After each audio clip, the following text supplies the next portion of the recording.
Hello साथियों, स्वागत है आपका हमारे YouTube चैनल पर। क्या आप जानते हो दुनिया का एक ऐसा देश जिसके पास ऑफिशियली कोई भी मिलिट्री पावर नहीं है, फिर भी वो दुनिया की मोस्ट पावरफुल कंट्रीज में से एक माना जाता है। हाँ, मैं बात कर रहा हूं जापान की। और आज हम बात करेंगे जापान के मिलिट्री सिस्टम के बारे में, जो है भी या नहीं भी, और उसके पीछे की पूरी कहानी। ये काफी इंटरेस्टिंग रहने वाला है।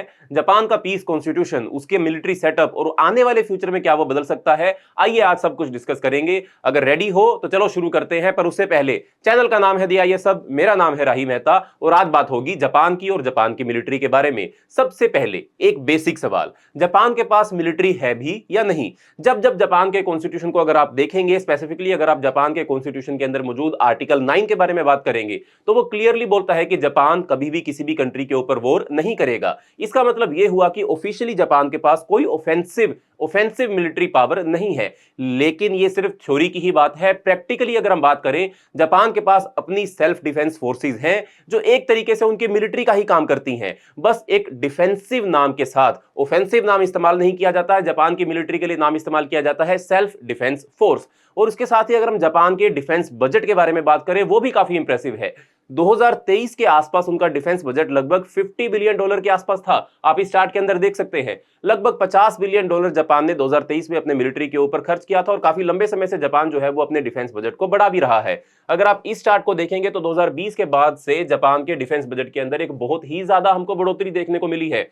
अगर आप इसको कंपेयर करो, ये दुनिया के टॉप 10 डिफेंस बजट में से आता है। मतलब मिलिट्री के नाम को हटाकर प्रैक्टिकली जापान एक फुल फ्लेज्ड मिलिट्री पावर है। बस वो डिफेंसिव नाम इस्तेमाल करता है, ऑफेंसिव नाम का इस्तेमाल नहीं करता है। सिर्फ नाम का ही डिफरेंस है। वहीं अगर हम आगे बात करें जापान के पैसिफिक कॉन्स्टिट्यूशन के बारे में, तो जापान का पैसिफिक कॉन्स्टिट्यूशन वर्ल्ड वॉर 2 के बाद आया था। वर्ल्ड वॉर 2 की यह देन है। 1947 में अलाइड पावर्स ने, मेनली अमेरिका ने मिलकर यह एश्योर किया था कि जापान को एक पीसफुल देश बनाया जाए। क्योंकि वर्ल्ड वॉर 2 के दौरान जापान ने बहुत ही ज्यादा तबाही मचाई थी हर एक इलाके के अंदर जहां भी जापान इन्वॉल्व रहा था। और इसी के चलते जापान के कॉन्स्टिट्यूशन के अंदर आर्टिकल 9 ऐड कर दिया गया था, जो मैंने अभी आपको बताया। इसके अकॉर्डिंग जापान को अपने डिस्प्यूट्स पीसफुली रिजोल्व करने चाहिए और कभी भी जंग नहीं लड़नी चाहिए और वॉर परमानेंटली रिजेक्ट कर देना चाहिए। यह दुनिया में अपने आप में एक यूनिक एग्जांपल है, क्योंकि काफी कम देश हैं ऐसे जो अपने कॉन्स्टिट्यूशन में ऑफिशियली वॉर को रिजेक्ट करते हैं, और जापान उनमें से एक है या सबसे नंबर 1 है। लेकिन यह कॉन्स्टिट्यूशन एक और इंटरेस्टिंग बात भी करता है। कहानी यहीं से शुरू होती है। जापान को अपनी प्रोटेक्शन के लिए सेल्फ डिफेंस फोर्सेस रखने की परमिशन है, और इसी लूप होल का इस्तेमाल करते हुए जापान ने अपना डिफेंस सेटअप जो है वो सारा डेवलप किया हुआ है। आप कह सकते हो कि जापान का मिलिट्री बैन सिर्फ नाम का है, काम का नहीं है। वहीं अगर हम बात करें जापान के डिफेंस फोर्सेस के बारे में, जापान की मिलिट्री के बारे में, तो ये होती क्या है, ये सिस्टम वर्क कैसे करता है। जापान के पास 3 मेजर सेल्फ डिफेंस फोर्सेस हैं। ध्यान से सुनिएगा, 3 मेजर सेल्फ डिफेंस फोर्सेस। पहली है ग्राउंड सेल्फ डिफेंस फोर्स यानी कि मिलिट्री, फिर दूसरी है मैरीटाइम सेल्फ डिफेंस फोर्स यानी कि उनकी नेवी, और फिर self defence force, air self defence force यानी कि उनकी एयर फोर्स। नाम देखो तो लगता है कि ये सिर्फ डिफेंस के लिए ही बनाए गए हैं, पर अगर आप इनके इक्विपमेंट देखेंगे, अगर आप इनकी ट्रेनिंग देखेंगे, अगर आप इनका शेड्यूल देखेंगे, तो ये किसी भी मॉडर्न मिलिट्री से बिल्कुल भी कम नहीं है। For example, maritime self defence force के पास हेलीकॉप्टर डिस्ट्रॉयर्स मौजूद हैं। हेलीकॉप्टर डिस्ट्रॉयर, एयरक्राफ्ट कैरियर का नाम यहां भी इस्तेमाल नहीं किया गया है। सुनने से लगता है कि ये बस हेलीकॉप्टर डिस्ट्रॉय करने के लिए काम आते हैं, लेकिन सच तो यह है कि ये बिल्कुल एयरक्राफ्ट कैरियर जैसे ही काम करते हैं। बहुत ही क्लेवर तरीके से जापान ने इनकी नेमिंग की हुई है, राइट।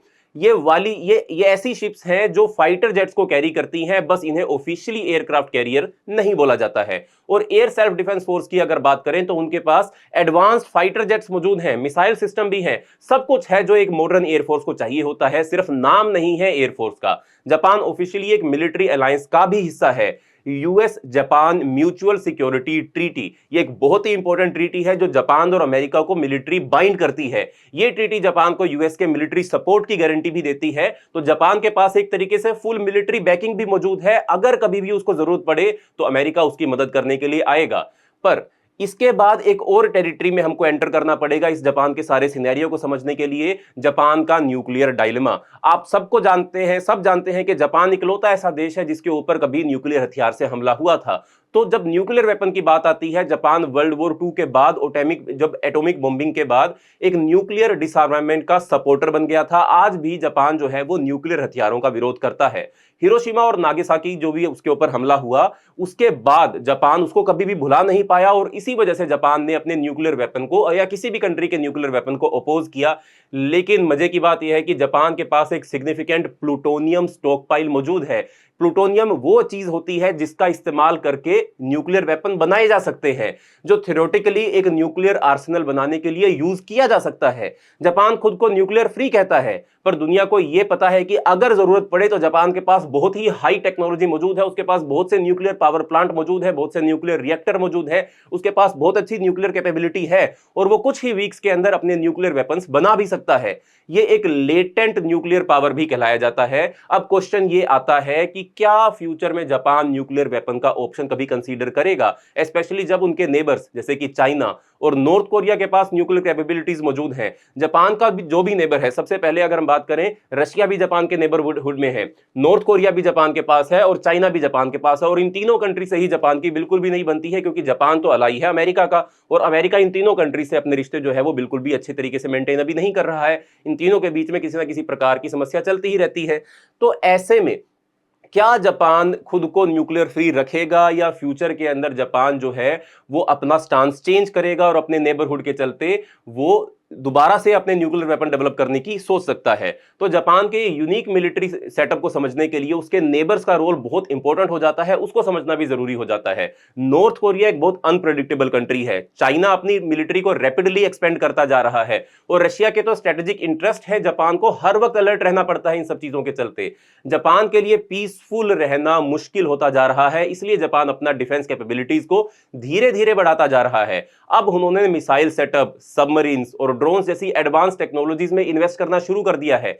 लेकिन हर बार जब वो अपनी मिलिट्री स्ट्रेंथ को बूस्ट करते हैं तो उनकी पब्लिक और इंटरनेशनल कम्युनिटी से काफी ज्यादा सवाल उठते हैं, क्योंकि जापान का जो पब्लिक सेंटिमेंट है वो वॉर के अगेंस्ट है। जापान का पब्लिक ओपिनियन कहता है कि अभी भी आपको किसी भी प्रकार की जंग में शामिल नहीं होना है। जापान के अंदर अब भी एक स्ट्रॉन्ग एंटी वॉर सेंटिमेंट मौजूद है। जापान सोसाइटी को या जापानी सोसाइटी को वर्ल्ड वॉर 2 के बाद शांति का पाठ सिखाया गया था, क्योंकि हर कंट्री यह चाहता था कि जापान दोबारा से अग्रेसिव ना हो। हिरोशिमा और नागासाकी की बॉम्बिंग्स के बाद पब्लिक ने वॉर को कंप्लीटली रिजेक्ट कर दिया था। आज भी स्कूल्स में पीस एजुकेशन एक इंटीग्रल पार्ट है जापान के।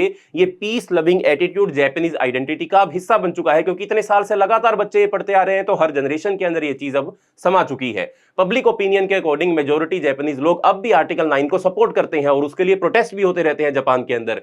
लेकिन जैसे जैसे जियोपॉलिटिकल थ्रेट्स बढ़ते जा रहे हैं, कुछ लोगों का कहना है कि जापान को अपने मिलिट्री रिस्ट्रिक्शंस को रिकंसीडर करना पड़ेगा, उसको इसके अंदर तब्दीलियां लानी पड़ेगी। तो फ्यूचर में जापान का क्या रोल हो सकता है, इसी के साथ हम हमारी वीडियो को कंक्लूड भी करेंगे। दोस्तों, आखिरी सवाल यह है कि फ्यूचर में जापान क्या करेगा? क्या वो अपने पैसिफिस्ट रूट्स को छोड़कर एक नॉर्मल मिलिट्री पावर बनेगा? क्या उनकी गवर्नमेंट आर्टिकल 9 को मॉडिफाई करेगी? अभी तक जापान ने अपनी पीस लविंग इमेज को मेंटेन करके रखा हुआ है, पर जब आपके आसपास चाइना, नॉर्थ कोरिया और रशिया जैसी एग्रेसिव नेबर्स हो तो क्या यह पॉसिबल रहेगा? प्राइम मिनिस्टर, जो एक्स प्राइम मिनिस्टर थे जापान के, शिंजो आबे, उन्होंने कई साल तक, लंबे समय तक ये ट्राई किया था कि जापान को एक नॉर्मल कंट्री बनाया जाए जहां उनका मिलिट्री फ्रीली ऑपरेट कर सके। लेकिन पब्लिक प्रेशर के चलते वो अपने एफर्ट्स को पूरा इंप्लीमेंट नहीं कर पाए और बहुत ही आप जानते हैं कि आकस्मिक उनका निधन भी हो गया। लेकिन जैसे आज का जियोपॉलिटिकल एनवायरनमेंट है, आने वाले टाइम में ये डिबेट और इंटेंस होने वाली है। तो ये थी जापान के यूनिक मिलिट्री पोजीशन की कहानी। एक देश जो शांति के लिए जाना जाता है लेकिन अपने डिफेंस के लिए फुली प्रिपेयर्ड भी रहता है। ये पूरा सिनेरियो काफी कॉम्प्लेक्स है और फ्यूचर में क्या होगा ये अभी भी अनसर्टेन है। आपको क्या लगता है, क्या जापान अपने पैसिफिस्ट कॉन्स्टिट्यूशन को फ्यूचर में मेंटेन करेगा या उसे बदलेगा? कमेंट्स में अपनी राय जरूर शेयर करना, और अगर ये वीडियो आपको इंटरेस्टिंग लगी हो तो प्लीज लाइक करो, शेयर करो और चैनल को सब्सक्राइब करना मत भूलना। मिलते हैं अगली वीडियो के अंदर किसी और इंटरेस्टिंग टॉपिक के साथ। तब तक के लिए take care and stay curious.